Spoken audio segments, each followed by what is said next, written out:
We are now shifting to another part of Europe, a bit more to the south, to Extremadura and Portugal, and to AMUS. Alfonso, bitte.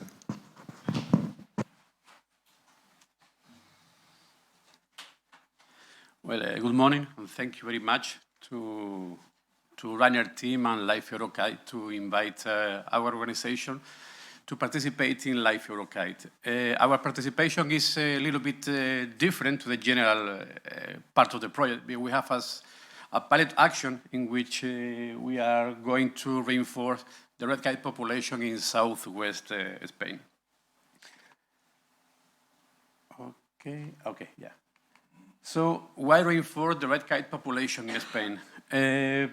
As you can see, the trend of the population in Spain during the different national count has declined in most of the areas, and 30% in between the first and the second national counting, and 15 in the last. Probably we assume that this the increase of the third national count could be due to the better implement of the counting, so not real a real increase of population. So, in general, the red kite in Spain is an endangered species. And why reinforce is in southwest of Spain? So, because in this area we detect one of the most important decline of population in the Iberian Peninsula, in Spain also. So you can see how in the north, in Extremadura region, a very important region for the wintering red kite in Europe, we have a strong decline, especially in the southern part of Extremadura, and in the case of Andalusia, it's the same. They have a strong decline also during this 30 years. So after consult several expert authorities in Spain, in our region, in other countries, we decide and was approved to start this reinforcement of the population, and we start to produce the feasibility study. Yeah, this action in the Eurokite project. Our feasibility study was based mainly on the UICN guideline for reintroduction of wild species, which used to be recommendation, and also in the Spanish law to reintroduce wildlife species. So the UICN guideline is a guideline, is a suggestion, but in the case of the Spanish law, is a law in which we have to follow very strictly. So the area where we have been implementing this action is, as you can see, is in the border in between two regions. So we are in the southern of Extremadura, northwest of Andalusia, and also close to the Portuguese border. The area we include is more than 500,000 of hectares. It's a huge area we include in this study, because we assume that the red kite will spread in the future. So we will need to get information about huge area, which could guarantee the quality of the habitat, and of course the control of threat. You can see here also the evolution of the population in both provinces. So, I think I can speak, you can listen, or I need the microphone, or you can listen to me. So, you can see here how the population declined in both provinces, a strong decline. And in 2020, we start a project in this area, and we found that the population in this more than 500,000 hectares was less than 10 breeding pairs.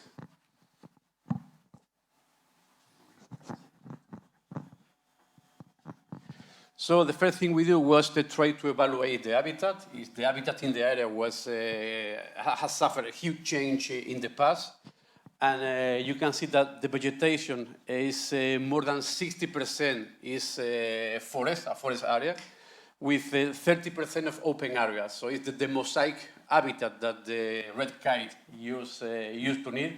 So at vegetation level, the habitat was quite good. The altitude and the slope is the same. So the altitude is, the area range in between 150 meters and 1,000 meters.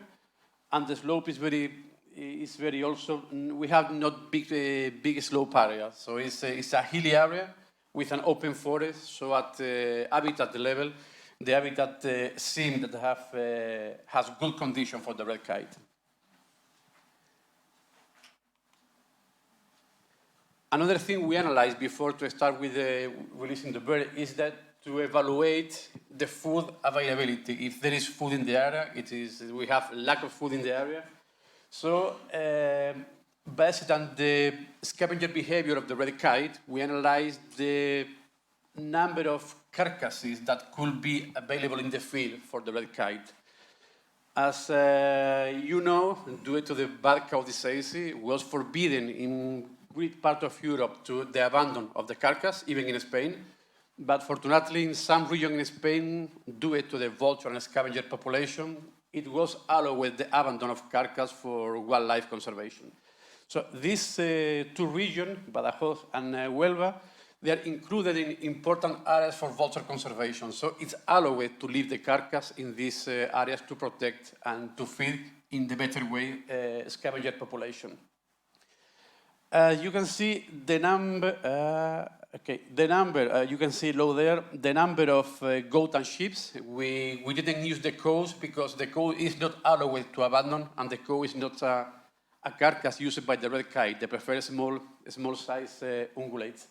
So the number of you see is very high. We have almost 500,000 of sheep and goats in this area, and grazing, extensive grazing. They are not in farms, so they are walking and eating in the field.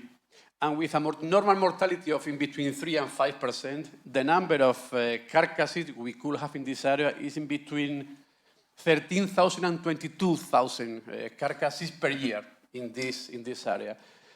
But that is not really true, because not all the farmers leave the carcass in the field. So even we ask for the information about how many farmers are allowed to abandon the carcass to get a better information about the biomass available in the field. So, and we detected that this area, you see, with a high density of livestock, they have also a high density of authorization to the abandon of the carcasses, and this area was the same. So from the point of view of carcasses, it was a very positive point. So there are a lot of food for potential food for red kite, and also confirmed because we have a very good population of vultures in this area. We have the griffon vulture, we have Cinereus vulture, we have a Spanish imperial eagle, and we also check for other more specific food for the red kite.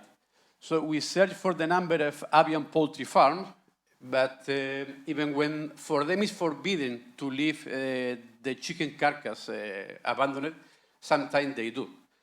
And in fact, during the wintering, we watched and detected many wintering red kites flying around these areas, probably because they found food there. So we also analyzed the number of poultry farms in the area, and we detect, for example, a high density in the south. This, in fact, the southern part of the area is a natural park in Andalusia, the natural park of Aracena and Picos de Aroche. We also found a huge number of slaughterhouses, as was a way in which we could get food to bring in artificial way for the red kite. Until now, all the food we have estimated was in a natural way, it was abandoned in the field. And we also have vulture feeding stations. So we found 5 feeding stations in Spain. We found 4 feeding stations here in the border with Portugal, this green point. And the good thing is that 2 of these feeding stations are managed by our NGO, by AMUS. So we have 2 feeding stations we manage for vulture conservation. And all this included well that it seemed that the food was not a limiting factor for the red kite in this area. We also analyzed the threat in this area. We have in Spain, in every province, we have wildlife rescue center, and we ask for the information of killer or admission of wildlife, or mainly raptors, in this center during the last decade. So we analyzed the mortality and admission, not only mortality, of wild raptor, and we check especially for the main threat of the red kite, so poison, electrocution, shooting, road killing, collision, and other collision we found in this area.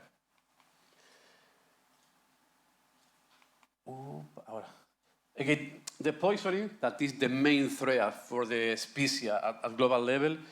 We analyzed during this decade that we found some black spot in this area, with here and here, with 4 cases in 10 years, so less than 1 poisoned animal per year in this area. But when we start to analyze along this 10 years, we found that in the last 5 years, the poisoning declined a lot. We find very, very few cases in 5 years, so here is only 3. So less than 1 poisoned animal per year in more than 500,000 of hectares. So the density is very low. And for us, it was a very positive point. This trend is due to the strong effort of wildlife authority to fight against the illegal poison. And especially here, in this area, when there is a wildlife ranger very, very motivated to fight against crime. So he's able to find many, many crimes and, of course, prosecute these activities. In the case of electrocution, it's the same. Electrocution is another threat of the red kite. And we analyze all the information about the raptor electrocuted in this area. By the positive side, in the southern part, 50 electric pylons were corrected before to start the project. And in all Badajoz province, it's not the study area, it's all this white area. They were corrected more than 300 pylons in this region. But in a speed-off, we found that every year we found 4 electrocuted birds in this area per year, so in 500,000 hectares.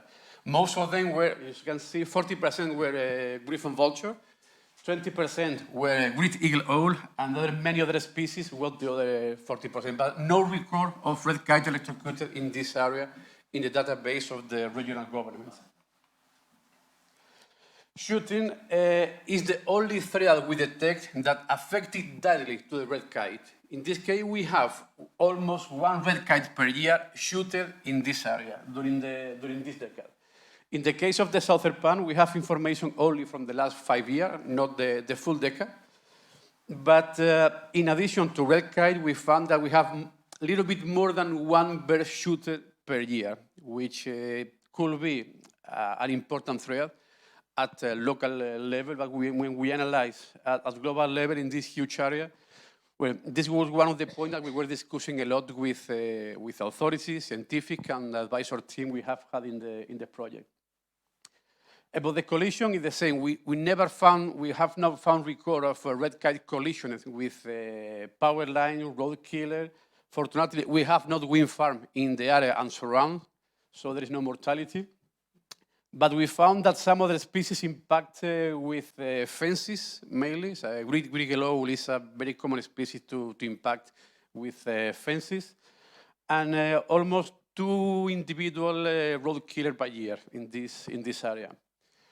So we also try to analyze the global warming because the red kite is one of the species that are apparently more affected by the global warming. But some studies show the species as a key species for the global warming.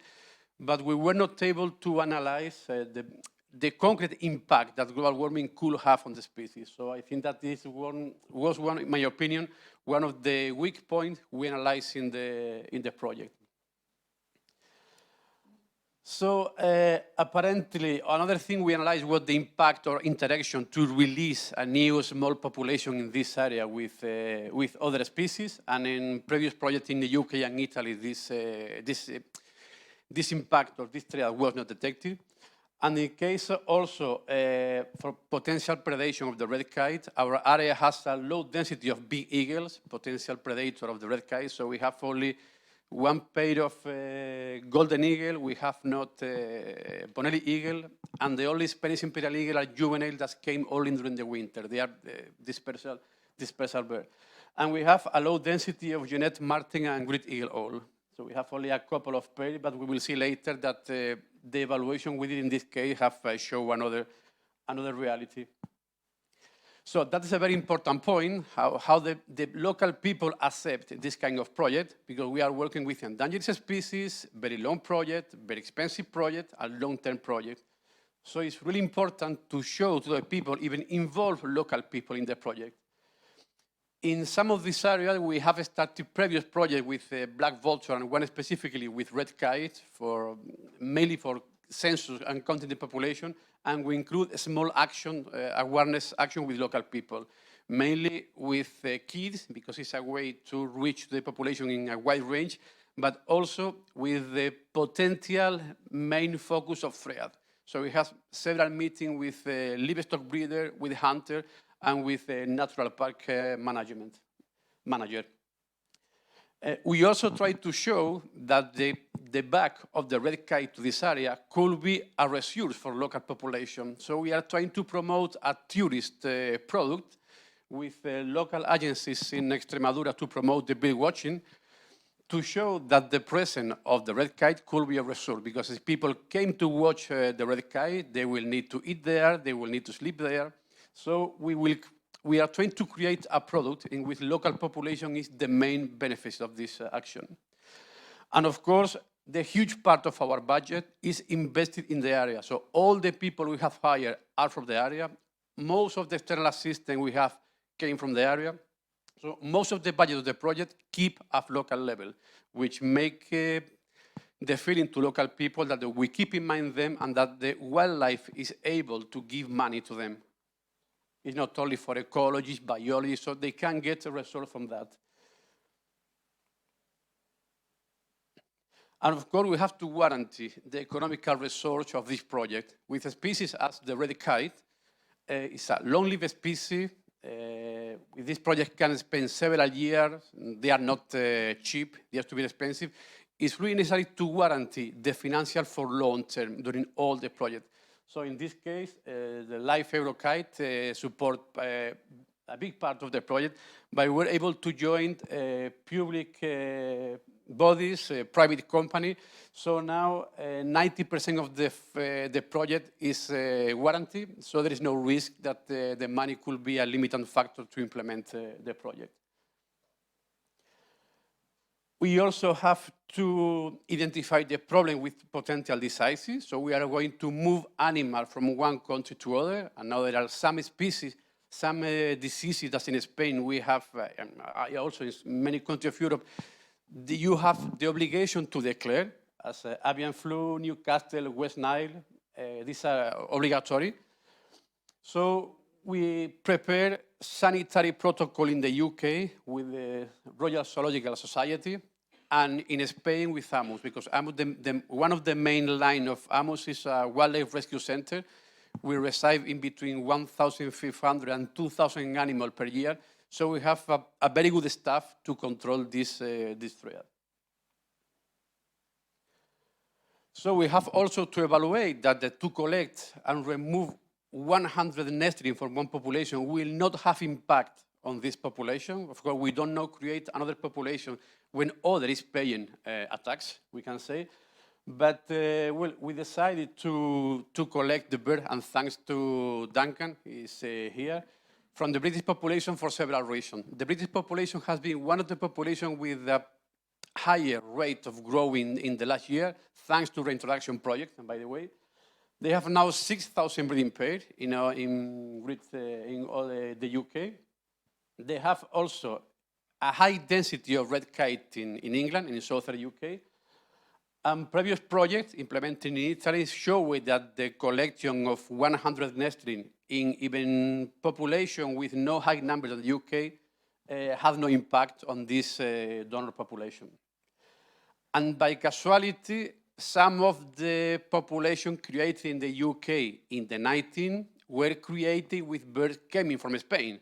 So probably the bird that we are bringing to Spain could be the son of the bird that we brought several decades ago to UK. So it's thanks to your good action in one day, you don't know when you are going to be paid again after that. So in this case, 30 years after, the red kite brought to UK are now coming back to reinforce the southwest population in Spain. So it's a lovely history of conservation.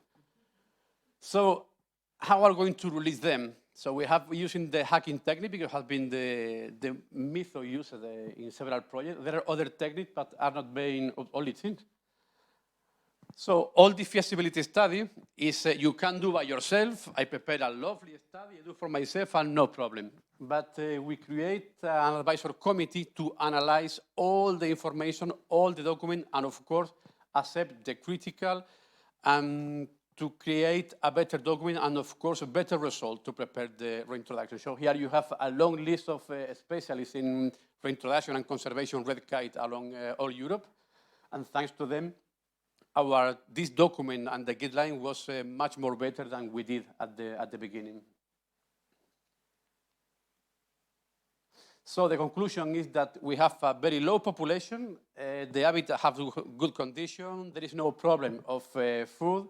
The only potential threat is shooting, and we were working there with the ranger and hunter. There is no impact on biodiversity. We have guaranteed the economical support of the project. The sanitary risk was all covered in collaboration with the authority sanitary. There is no risk for the donor population. The release and monitoring method was tested. And we have to select where we are going to release the bird. In this place, we did the same, so we planned. We choose 3 places. We send the information of these places to the committee, and they decide which one was the best. And the best was this for 2 main reasons. Because there are a lot of food, and we were able to manage the food supplying because we have 2 feeding stations in this area, and because the better local acceptation of local people. So we have been working there very, very heavy in the last 5 years. So the collaboration and acceptation of local people of our project is very high. And these were the main point to decide to choose that place to release. So now we are going to release. We have the document. We send this document to the authorities from the UK, the Spanish authority. They accept the document, so we are going to release. As we said previously, the birds came from England, from this area of England. And here we have Simon enjoying a lot, searching for kite, choosing the nest. But well, sometimes it's frustrating. This job sometimes has not a good moment. Especially this year has been a very, very hard year to collect nesting because the failure in the breeding. So Simon has spent several days not very nice. But well, not everything is like that. He enjoyed a lot. So after select the nest with a national authority of wildlife in England, so Natural England, we prepare, and in collaboration, of course, all this has been coordinated by Royal Society for Protection of Birds, and Duncan is here, and I want to thank Duncan, the huge job they have implementing in England. And well, this is the way in which the bird came to Spain. So they keep it there for some days, and they also implement the sanitary protocol that we decided in collaboration with the Zoological Society of London. So that is in Spain, that is the release area. Those are our beds, taking sample, evaluating again the bird before to leave to the aviaries. And we released 30 birds in 2022 and 32 this year from the UK, and 2 more birds collected from, not collected, but admitted in our rescue center because they fall down from the nest, they was abandoned, found in the middle of nowhere, and we rehabilitated them and include in this group. One of them is that when we went to tag the red kite, one was with a rope, have one claw completely cut, and the other, I honestly believe it, that was to kill the animal. But our birds were able to join muscle, join tendons, and this bird was released and tagged and was adapted completely to the area. So it was such a foolish history that I honestly believe it, that it was only, okay, another bird to kill. But I have to say that our birds are very, very good, and they were able to rehabilitate and release this animal. So this is quite important, so to involve local people. So every time we release animal, we don't call more people because we have not the cell phone number, but we call from the national authorities, regional authorities, local authorities, police, company. We offer the bird to the kids, so kids used to be close to them, and we try to say to them, these are your birds. They are not from the government, they are not from the NGO, are your birds, because the project will finish, we will go out, but you will be here taking care of them. And this is very important, to be a friend of the police, not only for the bird, but even when you drive too fast, it's good to have the cell phone of your colleague there. But in this case, it's a very good option to motivate them to wildlife crime persecution. It is very, very important to involve them in this project because it makes me really, really easy that when you have a problem, you have the cell phone of local boss, the regional boss, and they are able to move many, many people and a huge staff. So this action is very important for conservation. I pay my traffic fine. Even when I insist to don't pay, I have to pay. So when the birds are in the area, they are permanently monitoring. By scope, we have also a small video camera to control if they are eating, if they're not. And it's a moment of tagging the bird and release. Normally, they spend in between 30 and 40 days in the aviary. Last year, they spent more time because the heat wave we had in Spain, we have to delay a little bit the release to guarantee a more comfortable weather for them. And these are, some of the movement that the reef red kite have been done during the last year. They used to select mostly the western half of the Iberian Peninsula. And this, for example, this is a very interesting bird because we have detected that when they settle in one area, it's because they found a lovely place with a high density of wild rabbit. So they are able to detect these areas. And this is the release point. This is 300 kilometers. This bird spent here some weeks, come here, stay another couple of weeks, come back, and spend there almost 3 months, going from the release point to this high density rabbit area. This is another point. We have some birds that went to Morocco. Unfortunately, we suppose that all of them are died because we have not very good network, cell phone network in Morocco, and we have lost the information. We have not been able to recover one dead red kite in Morocco, but other colleagues have found red kite in Morocco, and the dead cause used to be mainly poisoning and probably electrocution because they have a huge net of power line and absolutely not ideal for bird conservation. This is the mortality rate in this period. You can see that here, unfortunately, this year we have had a huge predation by great eagle owl. We are discussing with the British colleague, with the Spanish colleague, why this happened, because during the first year we have only 3 killed by great eagle owl, but this year to have 15, so the half of the bird release killed by great eagle owl is something that we are discussing and in which we have to work in the future for the next releasing. This is the great eagle owl, how they keep the animals. They absolutely kill during the night, so all the loggers appear that the killing was during the night. Well, and some result.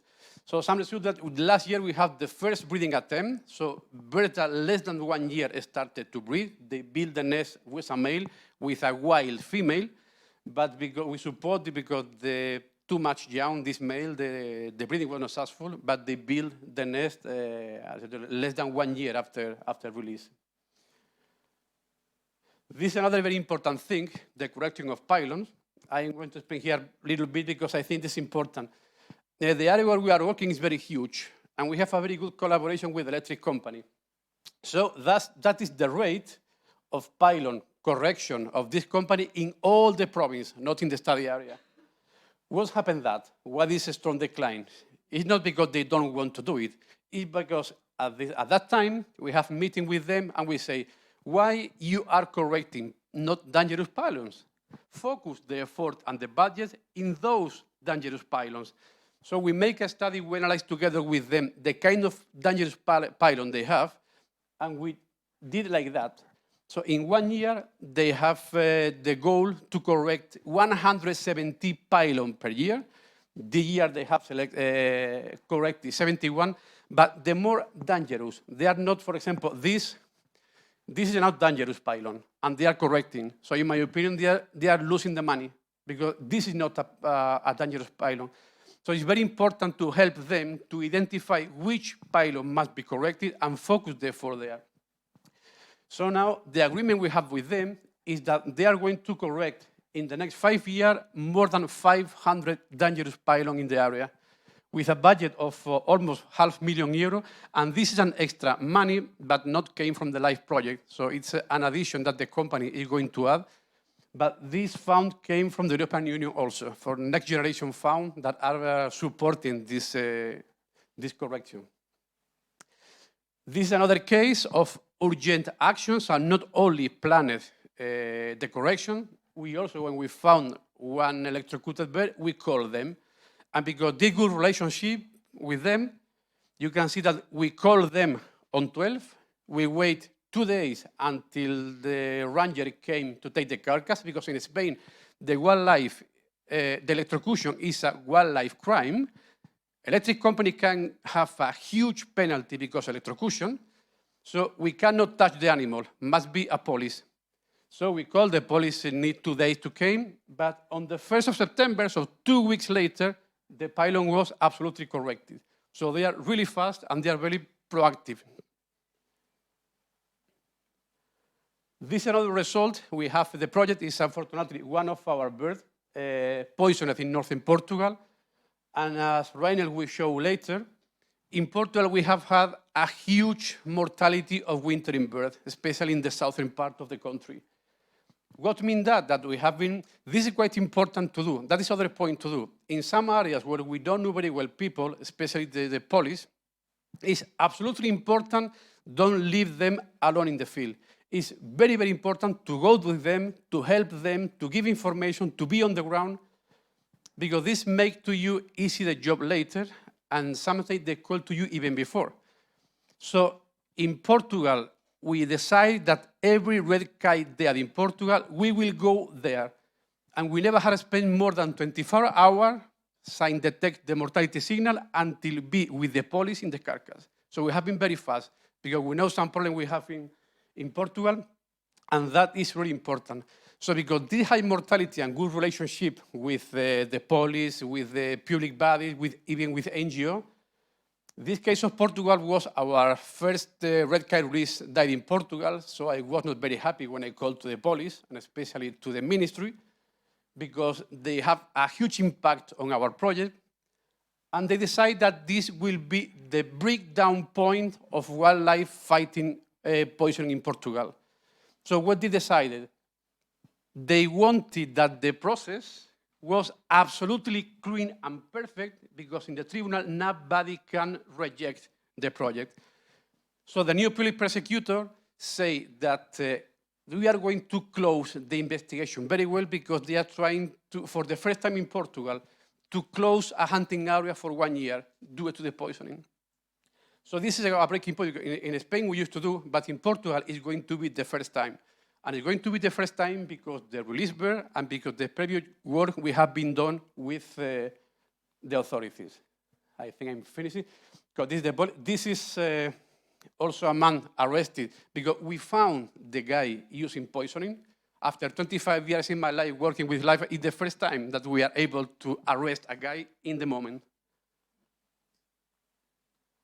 Well, for the future, we have, several challenges. The avian flu, that is a map of the avian flu yesterday in Europe. So if we are going to import birds from other countries, this is going to be a challenge. Also, we are going to continue working with the threat mitigation. We have to study what we do with the great eagle owl predation, and of course, monitoring birds and especially monitoring the future breeding in the area. And thank you very much to all you. Thank you very much to LIFE, to all the entity, and all people, a long list of people behind this organization that have been helping us and making possible that the red kite came back to southwest of Spain. Thank you very much.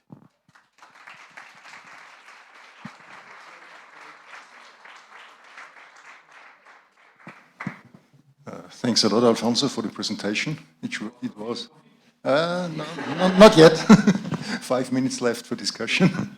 And first of all, sorry, we have one question coming from the internet. Hannah, can you please tell it? Yeah. So Stefan Opel asked, what is the prevalence of the use of veterinary pharmaceuticals, including diclofenac, in the reinforcement area? Do you have any results, any examples? Yeah, because the feeding station we have, we receive livestock, so goats And sometimes, we never say to the farmer, but we take sample and we analyze.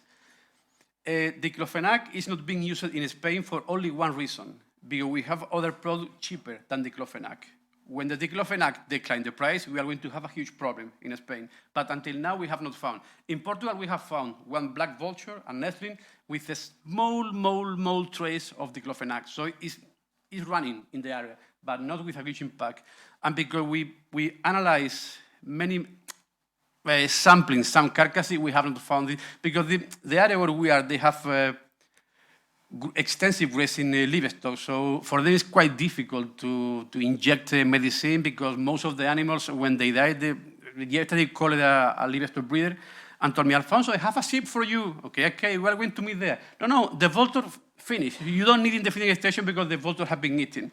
So it's an area in which the farmer don't used to be too much on the livestock, so the exposition to toxic is very low. But we have to keep in mind, because other toxics are wandering in the area, and the point that we must to search, as we were speaking yesterday.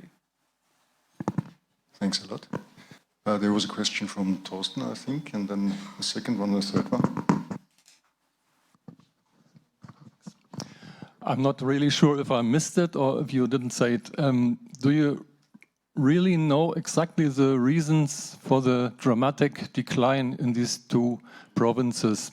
You showed a lot of risks and threats, but my feeling is these threats have been existing for decades already. And my feeling is there must be something else, that the red kite is declining in such a short period of time in such a dramatic way, perhaps connected to climate change or so. To know that would be crucial prior to any restocking or reintroduction, to my understanding. Yeah, that's one of the doubts that we have, but in this area, one of the main threats for the red kite, the red kite, unfortunately, there is not too much record, but we have other species similar to the red kite. And during the 18th, 19th, and beginning of 21st century, in this area, there is a lot of poison, in this area, we have record of massive poisoning of vulture. And we have not found this in the last, I think the last record of massive mortality by poison was in 2002, when I think 15 griffon vulture and 5 senior vulture died in the southern part of the area. So this huge impact, the theory we have, and it's a theory, even when the global warming could be affecting, is that the threats in the past were so deep on the red kite population that reduced the population, a very, very small population, and not able to restore the breeding. So because they have also a low productivity, and with this high mortality, with the low number of breeding pairs, it was impossible, the growing of population. So that's the way in which we decided that the reinforcement could be a solution. Thanks a lot. Hi, Liam from the Renewables Grid Initiative. I'm really interested in your partnership and cooperation with the grid operators. It seems like a really positive story. In Germany, we run a public portal with NABU and with grid operators as well, including Amprion, so that we can get this data from the public if they find dead birds around power pylons. Is there a similar thing in Spain or Portugal to actually collect data from people on the ground? In Spain, we have a law, a new one, in which, as I told you, the electrocution is a crime. So you go to the tribune, you go to the court, the electric company go to the courts, but the reason. The point is that there is now there are more people searching in power lines and more animal tagging. So the tagging is an essential tool to identify mortality. And even because we have detected and we have a balance of the threat, at the beginning we have more information that the electrocution was a very important cause, but because there is a bias. So you can find electrocuted bird. If you walk along during the line, you can find. But poisoned bird in the middle of the huge estate, you are not able to find if you don't have a GPS. So for this one, the GPS is an amazing tool that helps us to really evaluate the real causes. And in this case, this company in concrete, Endesa, it has been very proactive. In fact, it was the first electric company in Spain, I speak to you of 1992, that started to correct power line in Doñana National Park because the mortality of the Spanish Imperial Eagle. So they have a long tradition of correction. and they're really proactive to that. So, but sometimes, it's, for example, it's very good, this case of the new, the 500 pylon we are going to correct, it's quite important to have a very narrow collaboration with them, because this number they have for the huge province, and after know the project and came to the project, they decided that they will bias all the pylon to the red kite area. So this 500 pylon that will be corrected in more than 2 million of hectares, they're going to be corrected in 500,000 where the red kite are. So it's quite important to, sometimes it's only to help them, because sometimes some of them are really proactive. Yeah, great work. If I may as well, just for the Germans in the room, I encourage you to use the bird portal that we run with NABU to register any finds that you found out there. Some self-promotion. Thanks a lot. So one last question, which keeps us away from the coffee break. Sorry. Jean-Yves Paquet from Natagora, BirdLife in Belgium. I also had the same question about the reasons for decline. I was wondering if you also monitor wintering population, because this could give some clues about what is happening there in the same time. Yeah, we have been monitoring punctually, but with Eurocide, some 3 years ago, we started to search even for a roosting place, because the logger, again, was a very nice tool, so you don't need to be in the field searching for, you go straight to the area. And in this, the northern half of the area, or where we are releasing, and it's a surface of 250 hectares, we have 1,500 red kite wintering in several roosting places.